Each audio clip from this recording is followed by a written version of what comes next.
Bienvenue dans l'émission La vérité de l'Évangile avec Andrew Wommack, un ministère d'enseignement qui se concentre sur l'amour et la grâce inconditionnelle de Dieu. Nous étions désespérés et le message d'Andrew nous a apporté la vie. C'est comme si la vie sortait de la télévision. Tous les domaines de notre vie ont été restaurés. Et maintenant, voilà Andrew. Bienvenue dans notre émission La vérité de l'Évangile. Aujourd'hui, nous commençons une toute nouvelle série qui traite de la puissance du partenariat. Elle est disponible sous forme de CD et DVD. Je vous encourage à réécouter ces épisodes afin d'approfondir cet enseignement. Je suis conscient que lorsque l'on parle d'argent, surtout lorsque cela vient d'un pasteur ou un serviteur de Dieu, la plupart des gens se dirigent vers la sortie.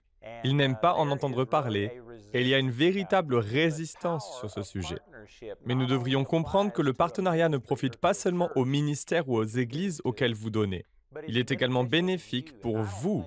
Et c'est un fait que la plupart des gens ne comprennent pas vraiment. S'ils le comprenaient, ils s'impliqueraient davantage dans le partenariat, en raison de son potentiel. C'est une chose puissante. Je voudrais commencer par vous donner un témoignage. L'un des diplômés de notre école biblique était pasteur dans les montagnes du Colorado. Et il n'avait qu'une petite église. Je pense qu'elle comptait environ 20 ou 30 personnes. Et il voulait que je vienne enseigner dans son église. Et parce qu'il n'avait qu'un petit groupe de personnes, il a demandé à 2 autres églises de se joindre à eux. Et entre les 3 églises, il y avait environ une centaine de personnes qui sont venues à cette réunion. Comme c'était un petit nombre de personnes, il craignait que je ne reçoive pas assez d'offrandes pour couvrir mes frais.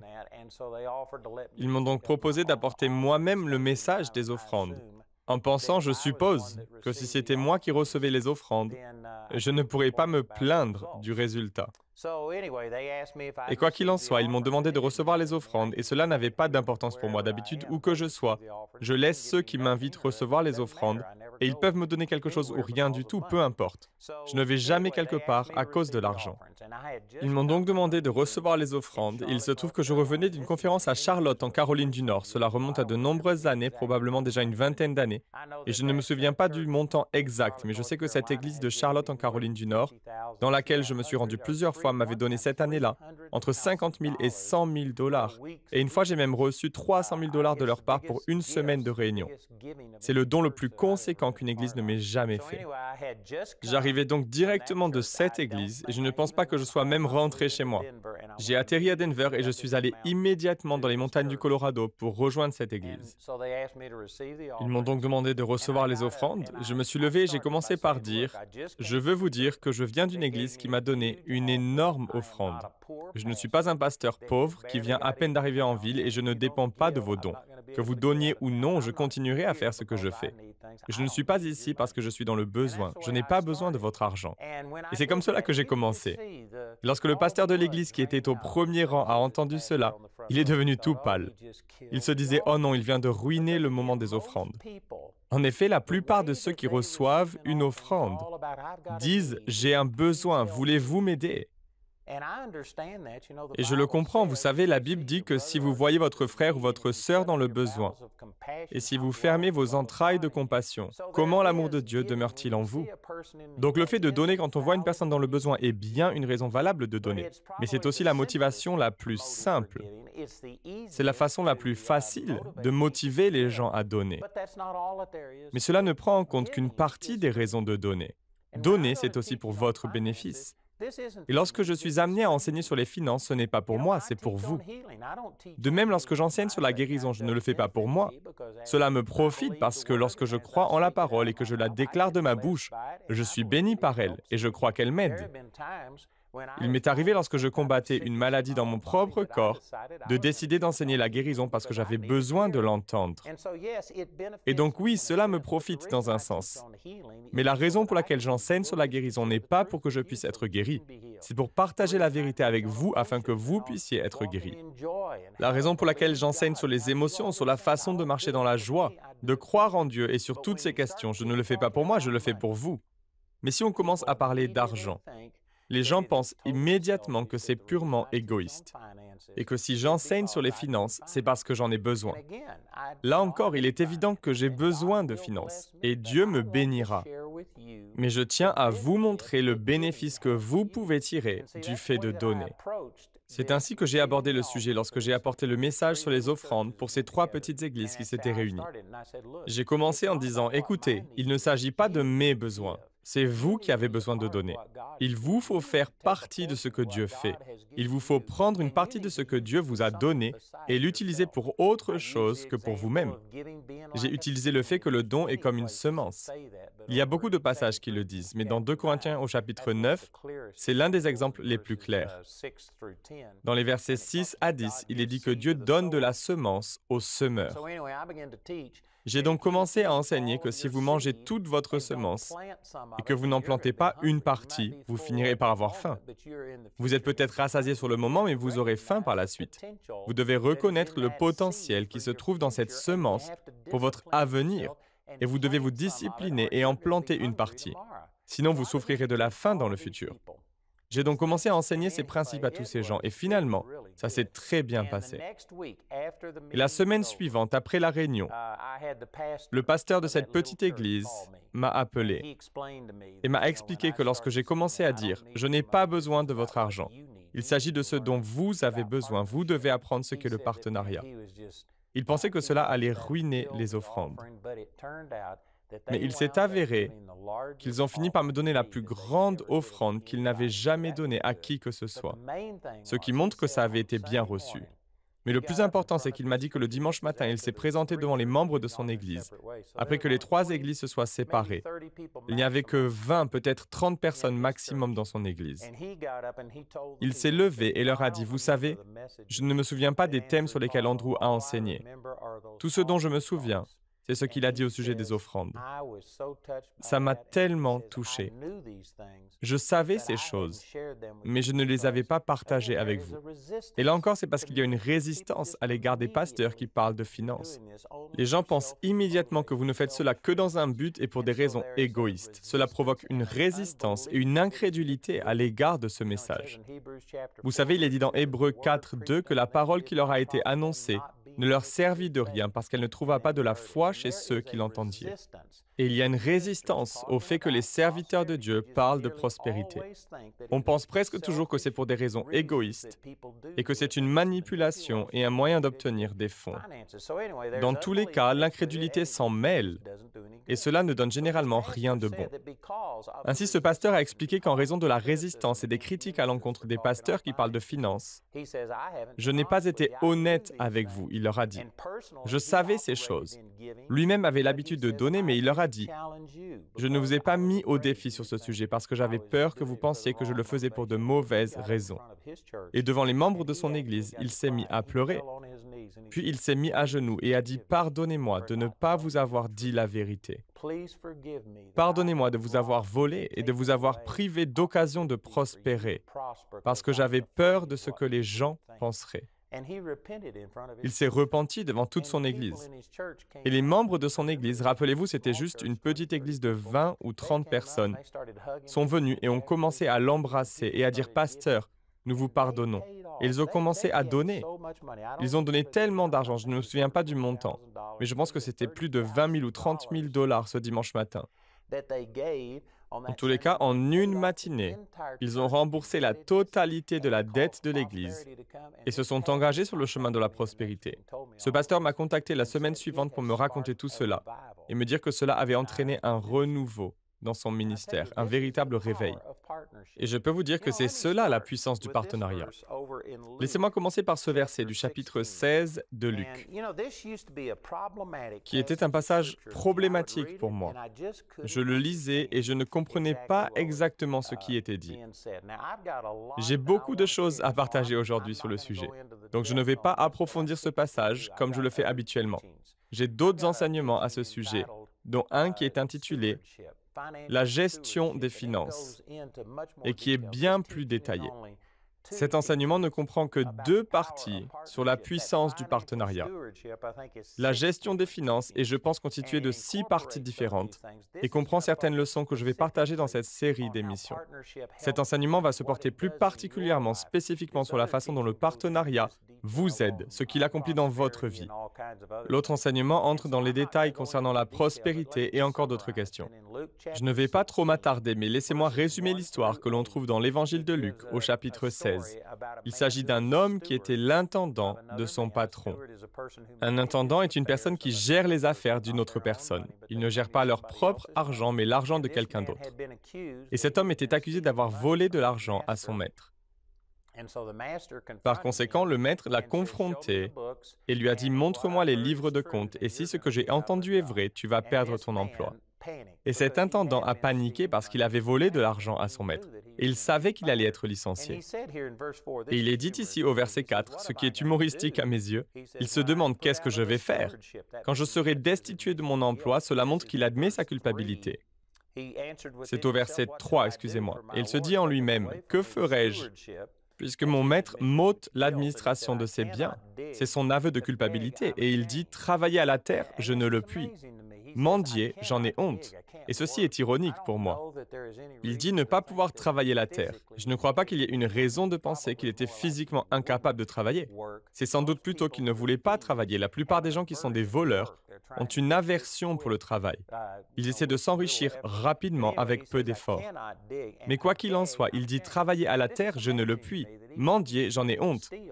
Et ceci est incroyable pour moi. Je trouve étonnant qu'il n'ait pas eu honte de voler, mais qu'il ait eu honte de mendier. C'est incroyable comme les gens peuvent avoir une conscience sélective. Je vous le dis, vous devriez avoir honte si vous volez. Et quoi qu'il en soit, ce qu'il a fait, c'est qu'il a convoqué tous les débiteurs de son maître et leur a accordé des rabais. Certains de 50%, d'autres de 30%. Et il leur a simplement dit, asseyez-vous. Et disons par exemple que si vous deviez 100 000 $ et vous me donnez 50 000 $ tout de suite, nous réglerons votre facture et tout sera en ordre. Il a donc réduit leurs dettes et le but était que lorsqu'ils seraient renvoyés de l'intendance, il pourrait aller frapper à la porte de tous ces gens dont il avait réduit les dettes et leur dire « Vous vous souvenez de ce que j'ai fait pour vous? Je me suis fait virer maintenant, j'ai besoin d'aide. Pourriez-vous m'aider ?» Et ces gens se sentiraient obligés de lui donner une maison ou de la nourriture ou de le laisser rester chez eux ou de l'aider d'une manière ou d'une autre. Donc il continuait de voler de l'argent à son maître. Il remettait l'argent qui était dû à son maître sans la permission de ce dernier. Donc il continuait à voler de l'argent. Mais maintenant, au lieu de mettre l'argent dans sa poche, il le mettait dans la poche d'autres personnes, en quelque sorte comme un pot de vin, pour qu'il puisse avoir de l'aide de leur part lorsqu'il perdrait son emploi. Jusque-là, ce n'est pas si inhabituel, mais ce qui suit est très étonnant. Au verset 8, il est dit « Le maître fit l'éloge de l'intendant malhonnête à cause de l'habileté dont il avait fait preuve. En effet, les enfants de ce monde sont plus habiles vis-à-vis de leur génération que ne le sont les enfants de la lumière. » Ce qui m'a toujours étonné, c'est que le maître ait fait l'éloge de ce personnage. J'ai des heures d'enseignement sur ce sujet, mais je vais me limiter à en parler très rapidement. Puis je passerai spécifiquement à la question du partenariat. Mais il y a deux raisons. Je vais me concentrer sur une seule d'entre elles. Je pense que la raison pour laquelle il a félicité cet intendant est qu'il a finalement commencé à réaliser la puissance et le pouvoir de l'argent sur son avenir. Avant cela, cet homme avait volé de l'argent à son maître, mais il n'en était pas plus riche. Et vous pouvez le prouver parce que dans le 3e verset, il dit « Qu'est-ce que je vais faire quand je vais perdre mon travail? Je ne peux pas travailler la terre et j'ai honte de mendier. » Cela nous montre qu'il n'avait pas accumulé d'argent, il n'avait pas investi.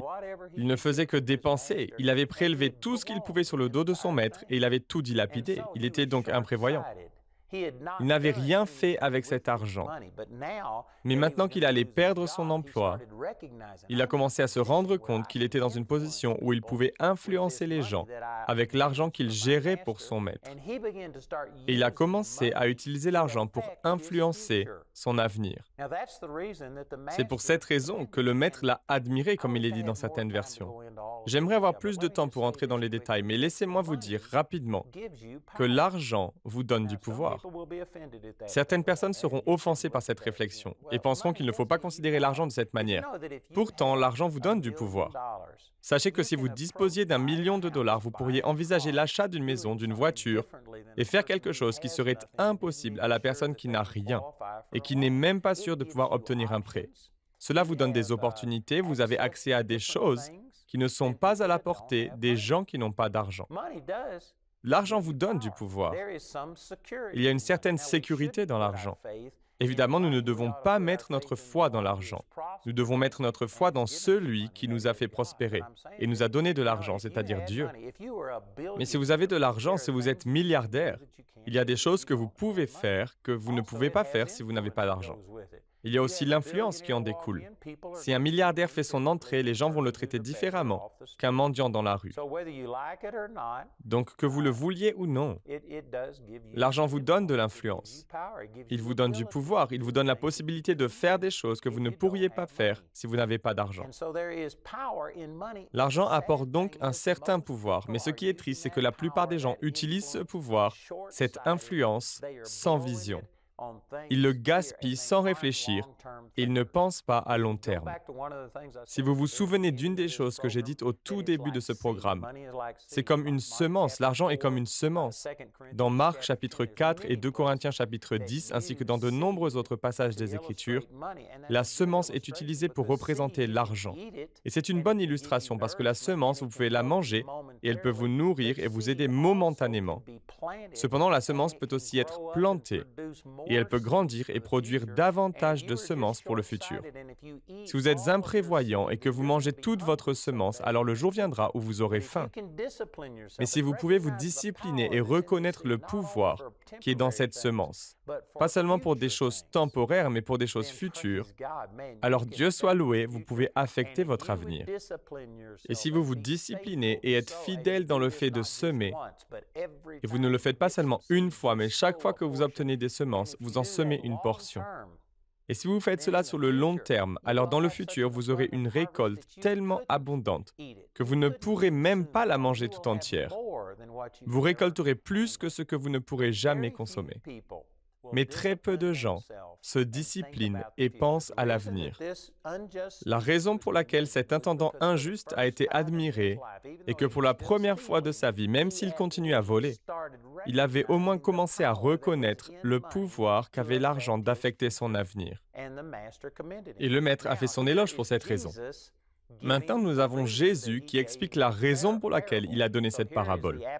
Voici donc l'application. Au verset 9, lorsqu'il dit « Et moi je vous dis, c'est Jésus qui parle, faites-vous des amis du mammon, de l'injustice, afin que lorsque vous viendrez à manquer, ils puissent vous recevoir dans les habitations sempiternelles. » J'utilise ici la version King James en français, qui est écrite en vieux français, mais ce n'est pas si difficile à comprendre. Jésus dit simplement que vous pouvez utiliser l'argent, et le mot mammon est utilisé ici comme il l'est au verset 13 de Luc 16, pour notamment parler de l'argent. Un de mes amis, Creflo Dollar, a un excellent enseignement sur Mammon. Il n'est pas seulement question d'argent, il s'agit de l'esprit qui se trouve derrière l'argent. Mais quoi qu'il en soit, pour bien comprendre, il s'agit d'utiliser l'argent pour toucher la vie des gens, pour se faire des amis, de sorte que lorsque vous viendrez à manquer, et ce même mot qui a été traduit par « viendrez à manquer », dans Luc 16, 9, a été traduit par « mourir » à d'autres endroits. Cela signifie donc que vous devez utiliser l'argent pour toucher les gens, pour vous faire des amis, de sorte que lorsque vous mourrez, ils puissent vous recevoir dans des habitations éternelles. Le but de cette parabole est donc de dire que cet homme avait volé de l'argent et qu'il l'avait dilapidé dans des choses temporaires. Il achetait des téléviseurs à écran plat et du caviar et des choses comme cela. Il le dilapidait dans des choses temporaires. Il ne l'a pas investi, il ne pensait pas à son avenir. Mais lorsqu'il a réalisé qu'il allait être renvoyé, il a finalement commencé à utiliser l'argent pour toucher la vie des gens et affecter son avenir. C'est pourquoi Jésus dit, de la même manière, reconnaissez le pouvoir que représente l'argent. Utilisez l'argent pour toucher la vie des gens, de sorte que lorsque vous mourrez et entrerez au ciel, il y aura des gens qui feront la queue pour vous y accueillir. Je ne sais pas combien d'entre vous ont déjà entendu cette chanson, Thank You, de Ray Boltz, à propos d'un homme qui a rêvé qu'il allait au ciel. Et quand il y est arrivé, il y avait une file de gens qui ont commencé à lui dire « Merci pour avoir donné au Seigneur, je fais partie de ceux dont la vie a été changée. » Il répondit « Quand vous ai-je touché ?» Il y avait des gens qui venaient de l'autre côté du monde et de toutes origines ethniques. Et à sa question « Quand est-ce que je vous ai rencontré ou même touché ?» la question continue en disant « Un missionnaire est venu à l'école du dimanche et vous avez donné une offrande et cette offrande a été utilisée pour envoyer ce missionnaire annoncer l'Évangile. Et il faisait partie de ces vies qui avaient été changées. Il n'aurait pas entendu l'Évangile si ce missionnaire n'avait pas été là. Et grâce au don que cette personne a fait, toutes ces vies ont été touchées. Ce n'est qu'une chanson, mais elle est basée sur ce verset, et c'est littéralement ce que Jésus dit. Quand vous donnez et semez dans l'Évangile, si vous le faites par la foi, c'est un grand si. Mais c'est vrai, si vous le faites dans la foi, alors cet argent ne quitte jamais votre vie. Il entre simplement dans votre avenir, où il croît et se multiplie. Et la promesse est faite dans Marc chapitre 10, que vous le recevrez au centuple dans cette vie. Cela signifie que votre retour n'est pas seulement dans l'éternité, mais que vous obtenez dans cette vie un retour au centuple de tout ce que vous avez semé. C'est ce dont je vais parler, et il y a des gens qui n'y croient pas.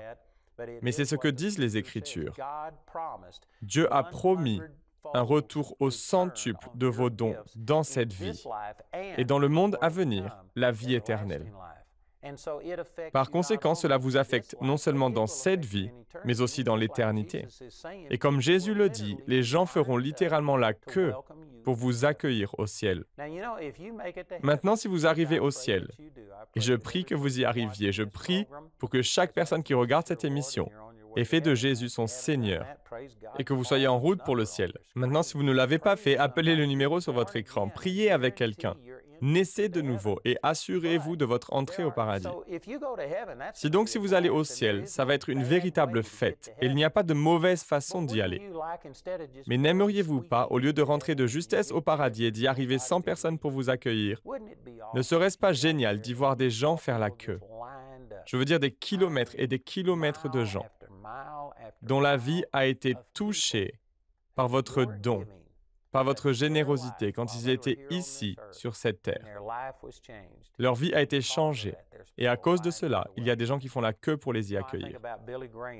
Je pense à Billy Graham qui est mort il y a un peu plus d'1 an, au moment où je réalise ces émissions. Et je vous garantis que Billy Graham a probablement prêché à plus de personnes que n'importe quel autre homme dans l'histoire de l'humanité. Et il a conduit probablement plus de gens au Seigneur que n'importe quelle autre personne dans l'histoire. Évidemment, c'est à Jésus que revient le mérite, c'est Jésus qui rayonnait à travers lui. Néanmoins, sur la base de ces Écritures, pouvez-vous imaginer lorsqu'il est entré au ciel, les millions et les millions de personnes qui étaient alignées pour l'accueillir au ciel et l'acclamer? N'est-ce pas merveilleux? Pensez à tout l'argent qu'il a investi dans ses campagnes d'évangélisation. Pensez à tous les efforts et le temps passé à voyager et à réaliser ces campagnes. Tout cet argent qu'il a dépensé et investi pour toucher la vie des gens, il lui est revenu au centuple dans cette vie. Son ministère a prospéré, Dieu l'a béni. Mais dans l'éternité, je vous garantis qu'il se réjouit de tous les efforts qu'il a investis pour toucher la vie des gens. Et il en va de même pour nous. Tout ceci n'est qu'une introduction. Mais demain, je vais entrer dans les détails et parler de la puissance du partenariat dans votre vie. Il est évident que lorsque vous donnez à une église ou à un ministère, cela les bénit. Mais ce n'est pas aussi évident de comprendre ce que ce partenariat fait pour vous. Et c'est de cela que je vais parler. Et je vous assure, si vous pouvez recevoir ces choses dont nous allons parler, cela vous amènera à un tout nouveau niveau. Cela vous permettra de commencer à semer dans un but précis, au lieu de vous contenter de donner sous le coup de l'émotion lorsque quelqu'un vous demande quelque chose. Et cela fera une énorme différence. Non seulement dans cette vie, mais aussi dans celle à venir. Je vous rappelle que nous avons cette série sous forme de CD et DVD sur la puissance du partenariat. On y trouve 2 enseignements. Si vous voulez devenir partenaire avec ce ministère, nous allons vous donner quelques informations pour le faire, mais nous voulons semer cet enseignement dans votre vie afin que vous puissiez obtenir le plein bénéfice du partenariat. Écoutez notre annonceur vous donner ces informations et appelez-nous ou écrivez-nous aujourd'hui. Le programme d'aujourd'hui fait partie de la série La puissance du partenariat. Nous espérons que ce message vous a béni. Notre ligne téléphonique est ouverte aux heures indiquées à l'écran. Appelez-nous si vous avez des questions sur ce programme, si vous avez besoin de prière ou si vous désirez commander l'un de nos enseignements. Vous pouvez nous contacter au numéro qui s'affiche à l'écran. Ce programme a été rendu possible grâce au soutien financier de nos partenaires. Si vous souhaitez devenir partenaire, vous pouvez le faire en appelant ces numéros. Si vous souhaitez vous procurer nos ressources, vous pouvez le faire en vous rendant sur notre site awmi.fr. Nous envoyons nos colis dans toute la francophonie. Vous pouvez aussi opter pour les fichiers audio MP3 et vidéo MP4 sur clé USB. Les 10 émissions de cette série sont disponibles en DVD pour 22 €. Vous pouvez également vous les procurer en CD pour la somme de 15 €. Si vous commandez les 2 albums, CD et DVD de manière simultanée, le prix de l'ensemble baisse à 30 €. Pour tous nos téléspectateurs qui se trouvent en dehors de l'Europe, tous les produits que nous vous présentons sont disponibles grâce à nos bureaux dans votre région. Vous pouvez les contacter grâce aux détails qui s'affichent sur votre écran afin de connaître le prix dans leur monnaie locale. Andrew a à cœur que chacun puisse écouter ou regarder ce programme à sa convenance et puisse le partager avec d'autres. Si vous ne pouvez pas vous permettre d'acheter cette série, nous vous enverrons un lien afin de télécharger gratuitement l'enseignement de cette semaine en version audio MP3. Pour cela, il suffit de nous appeler. Notez que vous ne pouvez profiter de cette offre qu'en appelant notre ligne téléphonique. Vous pouvez nous appeler dès maintenant au numéro qui s'affiche sur votre écran. Nous nous ferons un plaisir de répondre à vos questions, de prier avec vous ou de vous aider à commander l'un de nos enseignements. Notre ligne sera ouverte pendant les heures indiquées à l'écran. Toutes les ressources d'Andrew en français se trouvent dans les boutiques en ligne des sites internet de nos bureaux affichés à l'écran. Nous espérons avoir de vos nouvelles aujourd'hui.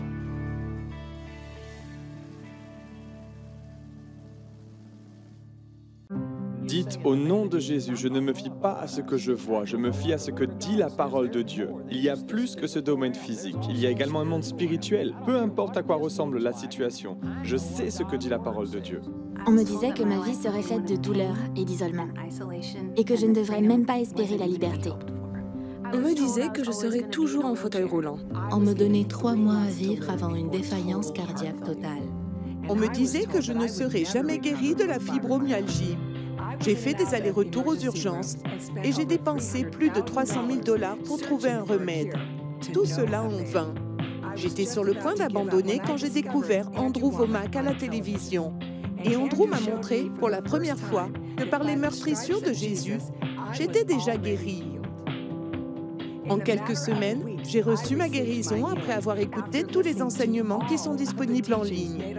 Et aujourd'hui, 10 ans plus tard, je marche toujours dans ma guérison. Et je ne suis pas la seule dans ce cas. J'ai été guérie de la fibromyalgie et des maladies environnementales. J'ai été guérie de la maladie de Lyme. J'ai été guérie d'un lupus et d'une insuffisance cardiaque. C'est grâce à des personnes comme vous qui êtes devenus partenaires du ministère d'Andrew Wommack que nous avons chacun pu retrouver nos vies. Les mots ne sauraient exprimer notre reconnaissance pour votre générosité, mais il y a encore des millions de personnes qui recherchent cette vérité qui libère. Pourriez-vous nous aider à leur transmettre ce message? Vous pouvez atteindre des gens comme moi, qui sont enfermés chez eux et qui ne sont pas conscients de la plénitude de ce que dit l'Évangile, à savoir que nous pouvons être libérés de tout ce que l'ennemi essaie de mettre sur nos vies. Je ne serai plus de ce monde sans ce ministère. Et je vous encourage vraiment à devenir un partenaire aujourd'hui. Pourquoi ne pas devenir partenaire du ministère d'Andrew Wommack? Faites-le dès aujourd'hui. Pour nous aider à conduire plus de personnes vers la liberté, devenez partenaire en visitant notre site web dès aujourd'hui. Retrouvez-nous la prochaine fois pour plus de la parole de Dieu dans la vérité de l'Évangile.